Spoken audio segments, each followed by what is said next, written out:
দায়িত্ব আপনি নিয়েছেন, এখন এই এলাকা আপনার। বদনাম সুনাম যা হবে আপনার হবে, আমি কিন্তু ভার মুক্ত। শুধু আমরা বিরোধী দলের এমপি, এই কারণে যেন নষ্ট না হয়। প্রথম দিকেই সরকারের পক্ষ থেকে কিছু অনুদান দেওয়া হয়েছে দুইটাই দিয়ে, একেবারে শেষ মুহূর্তে সময়ের কিয়ামত সময় গিয়ে আমাদেরকে বলা হয়েছে আপনাদের জন্য আছে, এই কাজটা করবেন না। সব জায়গায় সমাহারে দিবেন এবং একই সাথে সরকারি দল বিরোধী দল সবাইকে অবহিত করবেন। এটাকে তো আমরা খাবো না। হ্যাঁ, আমাদের দলের একজনের ব্যাপারে গতকালকে এখানে এক ভাই দাঁড়িয়ে কথা বলেছেন, আমরা তার ব্যাপারে দৃষ্টি দিয়েছি। এটা আমিও যদি হই তা আমাকেও আপনারা নিন্দা করবেন, অসুবিধা নেই। কিন্তু জনগণের হক শুধু আমরা বিরোধী দলের এমপি, এই কারণে যেন নষ্ট না হয়।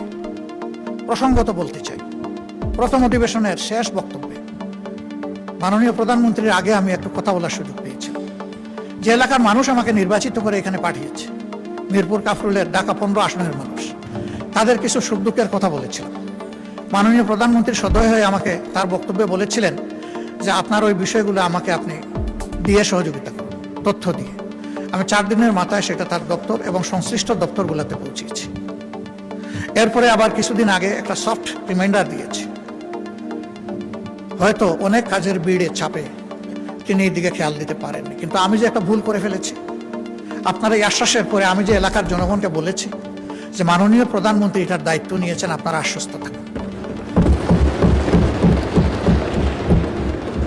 আমি মাননীয় প্রধানমন্ত্রীকে বলেছিলাম অবস্থাটা পানির জন্য কারবালার মতো, 1 ফোঁটা পানি পান করার সুযোগ দিন। পানির জন্য এখন ডেইলি সেখানে মানুষ বিক্ষোভ করে। আবার কিছু অসাধু ব্যক্তি রাজনৈতিক যুগ সাজসে রাতের বেলা এরা পানির পাইপ কেটে বিভিন্ন জায়গায় তাদের পাওনাটা আদায় করে, অবৈধ পাওনা আদায় করে সেখানে পানির অবৈধ সংযোগও দিচ্ছে। মাননীয় প্রধানমন্ত্রী, এখন আর এই এলাকা আমার থাকে নাই, দায়িত্ব আপনি নিয়েছেন, এখন এই এলাকা আপনার। বদনাম সুনাম যা হবে আপনার হবে, আমি কিন্তু ভার মুক্ত। আমি বলে দিয়েছি যে উনি দায়িত্ব নিয়েছেন,